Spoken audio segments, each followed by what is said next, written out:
Ada sebuah rumah tua yang terletak di pinggiran kota yang sunyi. Rumah itu dikenal sebagai tempat yang angker dan misterius, dan sudah tidak berpenghuni selama bertahun-tahun. Suatu malam, sekelompok remaja iseng memutuskan untuk mencoba masuk ke dalam rumah itu. Mereka menghindari jendela dan pintu utama yang terkunci, dan akhirnya menemukan pintu belakang yang terbuka. Mereka berani masuk ke dalam dan mulai menjelajahi rumah yang gelap dan dingin itu.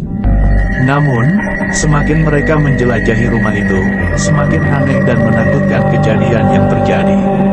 Pintu yang tiba-tiba terkunci, lampu yang mati, dan suara-suara aneh yang terdengar dari sudut-sudut rumah. Bahkan, salah satu teman mereka tiba-tiba menghilang. Ketakutan mulai menyelimuti mereka, namun mereka terus berusaha mencari jalan keluar. Ketika mereka akhirnya menemukan pintu keluar, mereka merasa lega dan berlari keluar rumah itu. Namun, ketika mereka berbalik untuk melihat rumah itu sekali lagi, mereka melihat bayangan menyeramkan di jendela. Sekarang, mereka tahu bahwa rumah itu tidak sepenuhnya kosong, dan mungkin mereka tidak pernah akan bisa melupakan pengalaman mengerikan itu. Setelah kejadian itu, para remaja merasa tidak nyaman dan sering mengalami mimpi buruk. Mereka terus merenungkan tentang apa yang mereka lihat dan rasakan di dalam rumah itu. Satu persatu dari mereka mulai merasakan kehadiran yang tidak terlihat di sekitar mereka, dan perasaan itu semakin intens ketika mereka berada di dekat rumah tersebut. Bahkan ketika mereka sudah jauh dari rumah itu, mereka merasakan sesuatu yang selalu mengintai mereka dari kejauhan. Ketika malam tiba, mereka mulai mendengar suara-suara aneh dan merasakan adanya kehadiran yang mengerikan di sekitar mereka. Salah satu dari mereka bahkan mengalami serangan panik dan merasa seperti ada sesuatu yang sedang mengejar mereka. Semua remaja tersebut mulai merasa bahwa kejadian di rumah itu merubah hidup mereka selamanya. Mereka merasa terusik oleh kehadiran yang mengerikan itu, dan tidak pernah bisa benar-benar merasa aman lagi.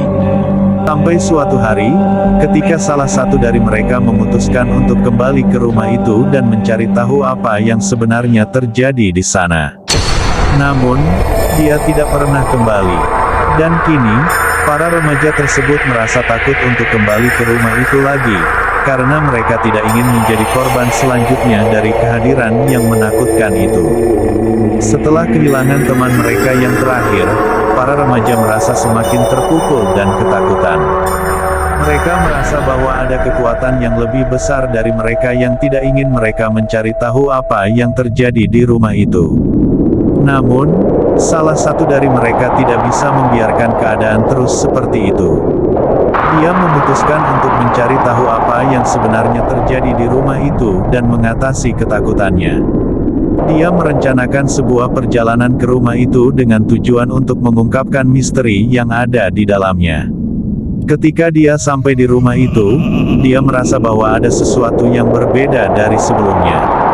Suara-suara aneh yang biasa terdengar di dalam rumah itu tidak terdengar lagi. Dia mulai menjelajahi rumah itu dan menemukan buku harian yang tersembunyi di balik dinding. Dalam buku harian itu terungkap bahwa dulu pemilik rumah tersebut, seorang pria tua yang dikenal sebagai ahli sihir, melakukan ritual yang salah dan menyebabkan roh jahat terperangkap di dalam rumah itu. Dia memutuskan untuk mengakhiri keadaan ini dan mencoba mengusir roh jahat itu dari rumah tersebut. Dia melakukan ritual pembersihan dan mengusir roh jahat itu dari rumah itu. Setelah itu, rumah itu tidak lagi terasa mencekam dan para remaja tersebut akhirnya bisa melanjutkan hidup mereka tanpa terusik oleh kehadiran yang mengerikan itu. Namun, meskipun mereka sudah tidak takut lagi, mereka tidak pernah lupa akan pengalaman mengerikan itu.